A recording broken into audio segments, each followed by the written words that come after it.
Ndavuga ngo uri umukandanzugi ku mugani wa Big Vapa P kugufata ngaceka hasi ntabwo byansaba n'iminota 2-10 eso genda ubanze wigukoba ry'ipusi kandi uzagaruka utakinywa heni cause twaziretse kera bakimara kuzitukuza aho wananiwe gukubita isuka fata igitoki cyo hagati asa ubundi ugaragara ute G mbona uri kidada nigga you don't even look like a gangster.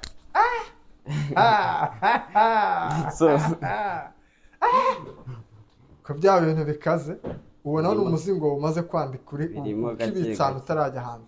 mbihunitse aho ngaho tu ngenda umwanditsi ndabikora biba ari byinshi tu. Yeah. Okay. Ese yuko kuri hip hop dukurikije nuko twari tukubonye na freestyle duhaye biragaragara ko ari ibintu bikurimo uburyo ubuzamuka umanuka bigaragara ko ari impano wifite. Yeah. Ese nuhe muhanzi ku isi ufatira icyitegererezo uvuga uti uyu muntu kamvuge arangispira cyane. kamvuge iwacu mu Rwanda Yego. aho twavukiye aho twakuriye. Yego. Njyewe ndi umufana wa Tuff Gang muri rusange. Ndi umufana wa Tuff Gang by'umwihariko Fireman we nakuze numva indirimbo ziwe niwe mba nzizi kurusha abandi ariko ndi umufana wa Tuff Gang byatari kabisa n'abandi mfana benshi. Yego. Ariko by'umwihariko abo nibo banje indirimbo zabo nakuze nzumva zari ibihozo narayiraga bimera kugira mpamata ngo nceceka gahita nyumvisha indirimbo za Tuff Gang nkaba aribwo nceceka.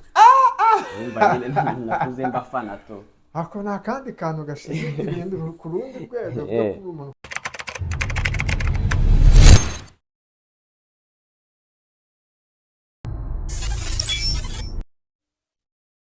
Nkuko bisanzwe ni kuri Amazing TV Show, reka dutangire dusuze abakunzi bacu ba Amazing TV Show bakomeje kugenda badushigikira cyane mu buryo butandukanye. Hari abaherereye muri Leta Zunze Ubumwe za Amerika ndetse hari n'abari muri Canada by'umwihariko aho Amazing TV Show ikorera. Hakaba hari n'abandi bakunzi bacu bahereye muri Afrika cyane cyane mu Rwanda ukajya muri Repubulika Iharanira Demokarasi ya Kongo, tutibagiwe n'abo mu Burundi. Nanone twari dufite abadukurikirana cyane baherereye muri za Tanzania, Malawi ndetse muri France, Norvège, Denmark, Australia. Abo bose turabashoje cyane.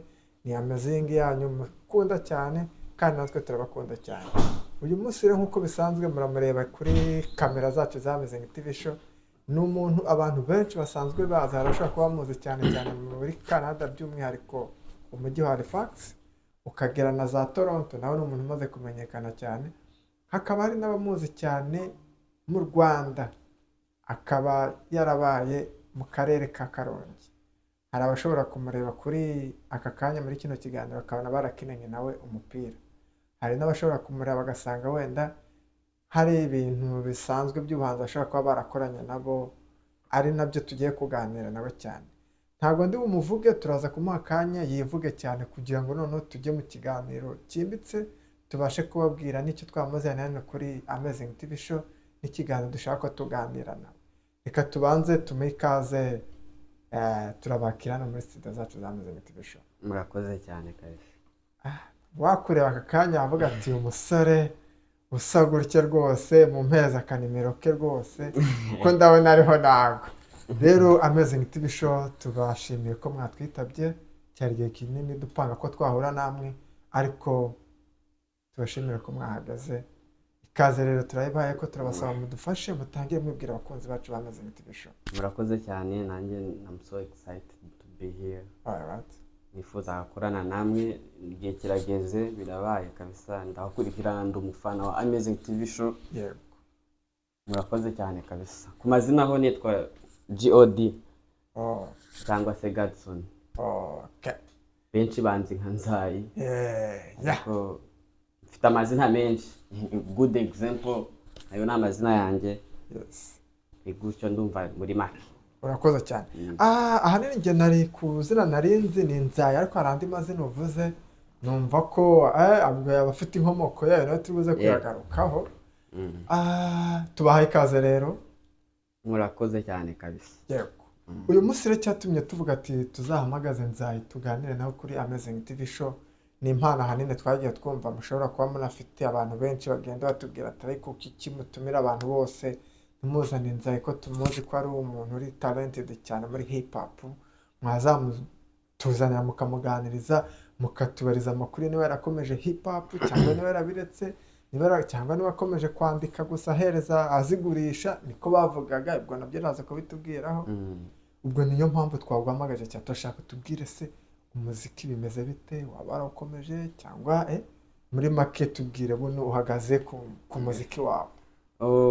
Umuziki ndawukurikirana, ndawukunda byatari. Yego. Nanjye ndawukora nubwo nta bintu byanjye byari byasohoka hanze. Yego. Haba hakiri imbogamizi ziri mu muziki ndawukora, mfite ibihangano byinshi mbitse ariko igihe cyanyacyo kitaragera kugira ngo tube twabisohora hanze. Yego. Ako turizera yuko kumwe namwe kumwe n'abandi bantu as soon as possible biraza kujya hanze kabisa. Muzabibona, muzabikunda muzabikunda, ni byinshi umuntu ababitse ariko igihe cyanyacyo kiba kitaragera. Turi hano nyine kubera mwebwe, turi hano kubera namwe muzadufashamo kwa. Yego. Twebwe nk'uko bivuze turahabare igihe cyose waramuka hari ikintu ushize hanze twe turi tayari kugishyira hanze tukacyamamaza, icyo cyo twarakiyemeje. Yego. Ndashaka rero duhere, ese injyana waba ukora ni R&B ni hip hop? Uko amakuru dufite uratubwira ati rwose ikintu cyitwa hip hop ho uzakimubaza. Ese ayo makuru yaba ari ukuri? Umuziki buriya nkora umuziki muri rusange, nkunda umuziki muri rusange ariko by'umwihariko hip hop. Yego. Hip hop niyo njyana ngewe ndi umu OG. Ngewe nkunda hip hop, I am hip hop. Sure. Umuziki ni muri rusange aba ari umwe wose kubera ko umuziki ntago ugendera ngo gutya na gutya, ariko ngewe nkunda rap, ndi umuraperi kabisa. Okay. Ese nk'isa wenda uraza kutubwira mu gihe cyose uraba uri tayari, ushobora kuba wadukubitira wenda niba kaba 30 second ukavuga ati kamba kubitira ka hip hop byubuze kurye n'umuntu udukurikirana kuri amazinga yabone rwose akavuga ati Gadson nzayaduhaye haduhaye freestyle nziza hip hop kabisa. Ni umuntu bigaragara kuri ari talent. Byakunda ntari kabisa.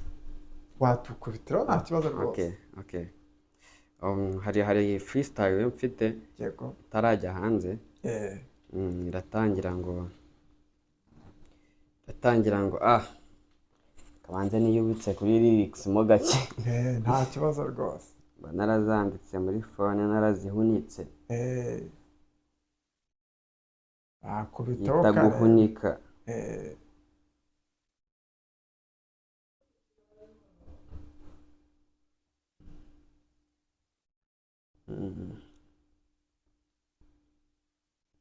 Rwose wawe shaka hanyuma rwose nyishake sorry mo gake, hanyuma tukaza gukomeza mu kiganiro ko baraturahiye rwose ngo hari igikundi cyayi nacyo tubuze kukigaruka, batubwira ko ushobora kuba umwanditsi ko vuba muri gusohora imizingo ifatika kabisa.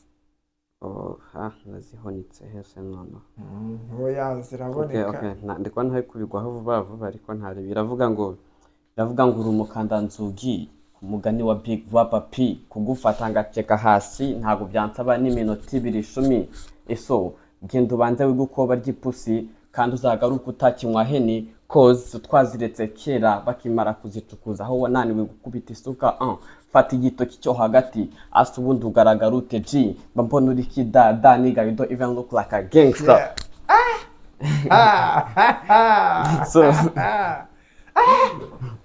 Ko bya bintu bikaze ubona ni umuzingo umaze kwandika uri ukibitsana utarajya hanze. Mbihunitse aho ngaho ngende umwanditsi ndabikora biba ari byinshi. Okay. Ese yuko kuri hip hop dukurikije nuko twari tukubonye na freestyle duhaye biragaragara ko ari ibintu bikurimo uburyo ubuzamuka umanuka, bigaragara ko ari impano wifite. Ese nuhe muhanzi kwisi ufatira ikitegerezo uvuga uti kamvuge iwacu mu Rwanda? Yego. Aho twavukiye, aho twakuriye. Yego. Ngewe ndi umufana wa Tuff Gang muri rusange. Ndi umufana wa Tuff Gang by'umwihariko Fireman we nakuze numva indirimbo ziwe niwe mba nzizi kurusha abandi, ariko ndi umufana wa Tuff Gang byatari kabisa. N'abandi mfana benshi ariko by'umwihariko abo nibo banje, indirimbo zabo nakuze nzumva zari ibihozo, narayiraga bimera kugira mpamata ngo nceceka gahita nyumvisha indirimbo za Tuff Gang nkaba aribwo nceceka. Nimba nyine nakuze mbafana to. ako ni akandi kantu gashinzwe ibindi ku rundi rwego rwo kuba umuntu ukunda Tuff Gang ku rwego rwo ndi hejuru umufana w'abapapa kabisa. uti Fireman ni wo muri Tuff Gang rwose unyanspira cyane niwe nyine niwe mfana kubarusha bose ariko nabo ndabemera tu umufana wa Tuff Gang muri rusange. nabyumvishe wenda hari uraza nuba witeguye uraza kumva gacishijemo wenda ari nk'agace Fireman yaba yaririmbye ukavuga ati akantu yarakaririmbye nanjye nkarimbye numva ngeze mu bice nk'ibyabaga arimo wenda uraza nukibuka uratubwira ati ntagakoza hanyuma wenda aho ni ku mu Rwanda ku isi hari undi mu hip hop ni benshi ariko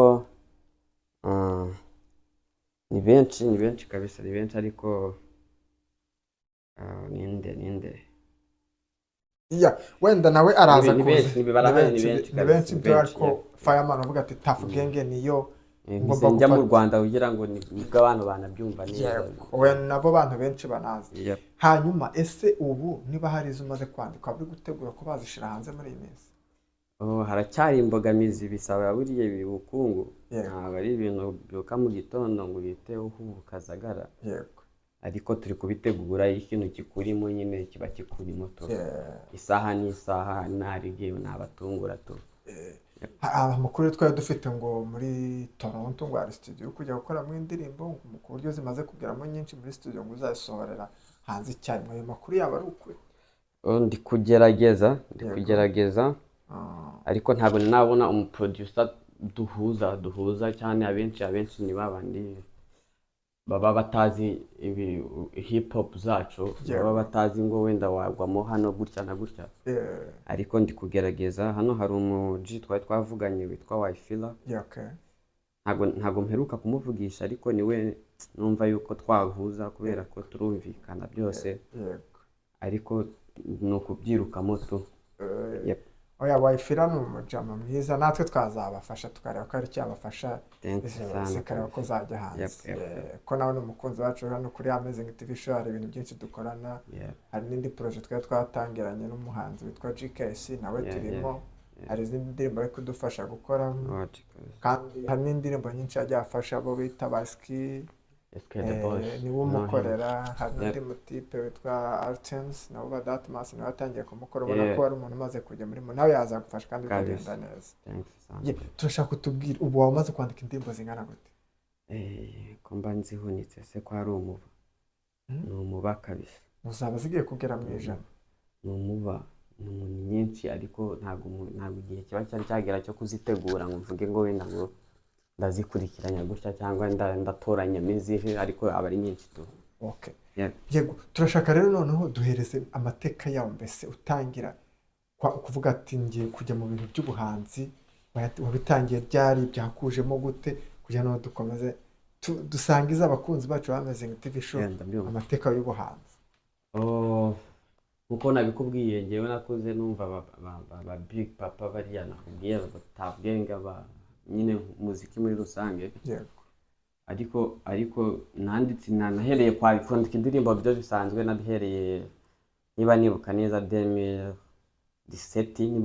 nibwo natangiye kwiyongoza kujya nandika lyrics zimwe na ziciriritse ariko kubera ko tugenda dukura munsi ku wundi ariko uvuga ngo bigiyemo nyine ku buryo naba proud nkavuga ubu ngubu isaha n'isaha nasohora ikintu ntago ari kera ntibuno vuba kabisa muri 2023 nibwo nkubaye seriye sibye ko nta kintu kimwe nasohoka kuko ntago mba nkeneye kugira ngo nsondeka abantu niyo mpamvu biba byantindije bikaba ngombwa yuko imanza gutuza mu gake nkabanza nkabara abantu kwanza kugira ngo nyine simba sondeke tu ariko nabibayemo nka seriye mbifata neza nyine muri 2023 ariko kwandika indirimbo byo nakubwiye yuko najyaga ntita kera kugira ngo muri ceceke bagahita banyumvisha amaganya ya Tuff Gang bakanyumvisha ibindi biririmbo nka biriya bakanziba hanyuma se abandi bakatubwira ati n'ubundi asanzwe zikora akazi gurisha ayo makuru yaba ari yara ntago ngewe kubera ko abantu wandikira ni amakuru yatugezeho niba ari ukuri ngo urabandika ukazitanga ndabyumva ariko ni izisanzwe kubera ko nubwo ndi umurapa yes. ariko ntabwo ntekereza yuko umuntu w'umuraperi yakwemera yuko bamwandikira indirimbo ari umurapa wihagazeho, ariko izisanzwe zo nsanzwe mfasha abantu nyine, iyo uje ukansaba ukambwira ati mpayide gutya ndayiguha kabisa. Okay, courage. Hanyuma hari umuntu aka kanya ushobora kuvuga, ushobora kuza akatwumva kuri Amazing TV akavuga ati mumbarize muri Tuff Gang ninde yagira uwa mbere, ninde yagira uwa kabiri, ninde yagira uwa nyuma? Bose bari dope, ariko buri wese aba afite umwihariko wiwe. Nabavuga bakrasa nyine mvuga ati ngo yarenze muri iki kintu gutya na gutya. Yego. Nakubwiye ko mfana Fireman birumvikana wa niwe wa mbere. Nkunda yuko afite lyrics zisa n'imitima. Yego. Akagira n'ukuntu any type of beat aywana yarayikocora kabisa. Icyo kintu nyine ntekeza yuko tugihuje n'abantu benshi. Akaba Bulldog. Yes. Agira consistency ahantu hose kabisa, ari adapt hose uzamubona ryari na ryari hose aba ariyo kabisa, ntago ajya asigara inyuma. Akaba Green P azi kwandika by'ibisazi, agira lyrics za ewan byahatari nyine, azi kwandika cyane kabisa. Akaza Pfla ikintu ngiye mukundira ni ukuntu ni umuraperi nyine, ukimubona uhita umubona biri ikintu hip hop kiri kwigendera mu muhanda. Ukimubona uhita uvuga ati uyu ni umuraperi, niyo atavuga tumureba ukuntu aba yambaye swag iki, ugahita umubona ni umuraperi kabisa. Akaba Jay Polly, rest in peace to him. Ubundi uriya mutipe njye nawe nemera.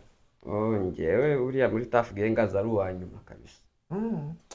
Ariko nawe nyine ararenze, nawe ni umu OG kabisa, ariko bose bari dope muri rusange. Ako njye mukunda cyane muri featuring nto bumva ukuntu ajya twika fresh kuruta kuremba. Nawe ararenze, ariko njyewe aza ku mwanya wa nyuma muri Tuff Gang. Okay. Ku bantu benshi bashoboraga kuba bakwibaza rero mwumvisha urutonde ukuntu batondeka, ariko muri byose bikaba bikubiyeho ko ari umuntu ufana Tuff Gang muri rusange. Ikindi kibazo ni ikiwabwira abantu aya masaha badukurikiye avuga ati abantu barimba hip hop bafata nk'abantu y'ibirara, bafata mbese nk'abantu muri society, afata mbese nk'abantu badafatika mbese muri make. Ubu ni ikiwabwira kakandi. Ikintu nababwira bakomeza babifate gutyo ni sawa imyumvire yabo, ariko bazahora nyine bashaje mu mutwe tu. Baho udakunda umuraperi ako tujemeje ewan ufite ikibazo gikomeye cyane. Sure. Ariko ibyo ngibyo byari bya kera. Kandi nta n'ikibazo kuba njyewe kuri njyewe ndabireba nkumva nta ribi, kubera ko n'ubundi nta mpamvu yo kugira umuraperi be nk'undi muntu usanzwe. Yego. Ubwo nyine babatekerezaho kigaragaza ko babemera, urumva. Bwiye nani views. Ariko abaraperi muri rusange buno ibintu byarahindutse, abantu barisobanukiwe kabisa. Oya binaraba n'umurebye usanga muri hip hop rwose abafana bari kugenda bazamuka kurusha wenda za R&B, za country music, za afrobeat. Harimo ukuri kabisa. Wow. Hanyuma rero mbere uko tukurekura nanone ntabwo twanakurekura utandatu ibyo byanga bikora bavuga ati wenda hari nk'abantu dushobora kuba twangiranye nk'indirimbo ya mbere.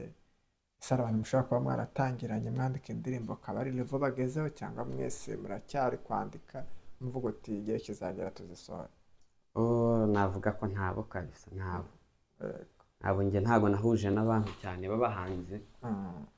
Wenda tuvuge ngo twakuze hamwe nyine, kubera ko njyewe ahantu nakuriye abaji benshi ntabwo bakundaga ntabwo bakundaga ibintu by'abahanzi, cyangwa ngo bakundaga za ndirimbo z'ibitsina gore za zindi nyine bisanzwe. nta muntu twari duhuza nyine cyane tu. ariko wari ugerageza mbona yuko twajya muri mood imwe, sinzi ashobora kuba yarabiretse n'umuji wanjye witwa Thierry yagiye muri Amerika. Ariko ntago nawe ntago yabikomeje ngira ngo tu. Ariko navuga yuko muri crew narindimo ntago habagamo abaji bakunda hip hop cyane kandi. Reka dusuze Thierry hari ubwo nawe azatubwira niba yarakobere cyane yarabiretse nawe na kino kiganiro.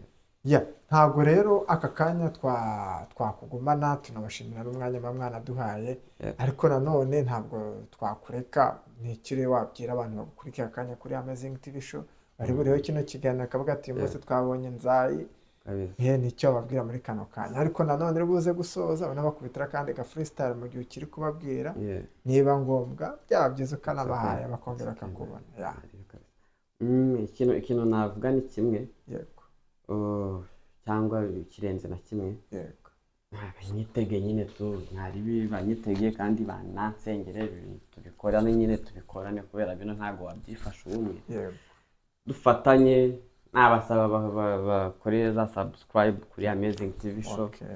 Ngiye sofa nta YouTube channel nayafungura, ndacyari mushyashya muvubuka, ariko bakore subscribe badushigikire dukomeze tugendane tuni gutyo. Urakoze rero, wenda mugiye kudushakira ka freestyle numva kari buze. Reka nanjye mende kubwira abakunzi bacu bo kuri Amazing TV Show, Nzayi benshi mwari muzi, hari abenshi mwakinanye bari buze kuri kino kiganiro. Twamubazaniye mwumvisha imigabo n'imigambi afite mu minsi mikaraza kudusohorera hanze indirimbo nk'uko yabizeje.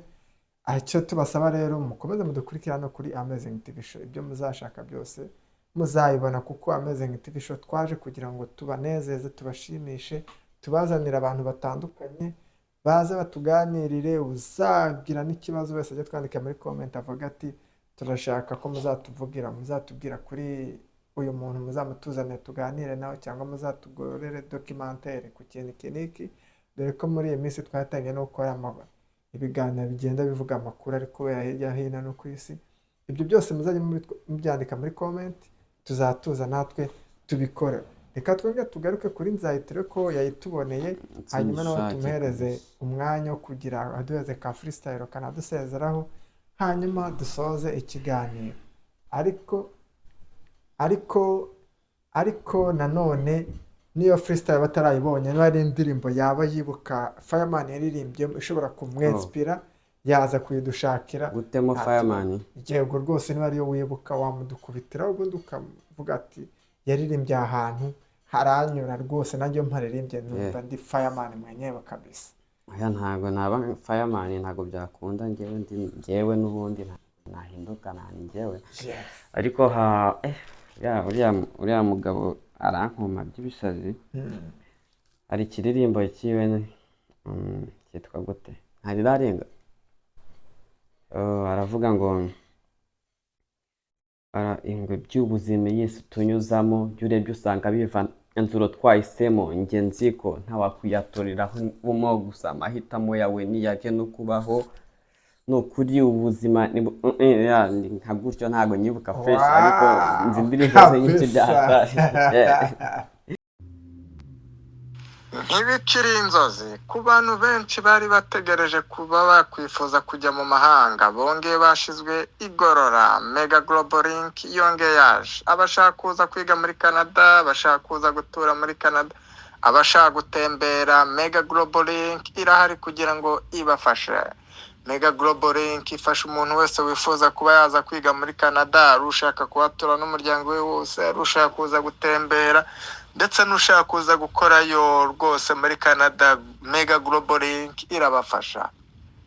Ushobora kuba nanone wifuza kuba wajya mu bihugu by'Uburayi, Mega Global Link irahari ikagufasha mu gihugu icyo ari cyo cyose wifuza i Burayi. Ushaka kujya kwiga, ushaka kujya guturayo, ushaka gutembera, nabyo irabigufasha. Ibindi muzaduhamagara tubabwire ibisabwa byose. Ni ikigo cyizewe kuko ibyo mukorana byose mujya kwa noteri mukabisinyira, iyo bidaciyemo bagusubiza ibyawe. Murakoze rero, mugane Mega Global Link ubundi mutembere amahanga, dore ku isi yabaye umudugudu, aho washaka hose wahatura.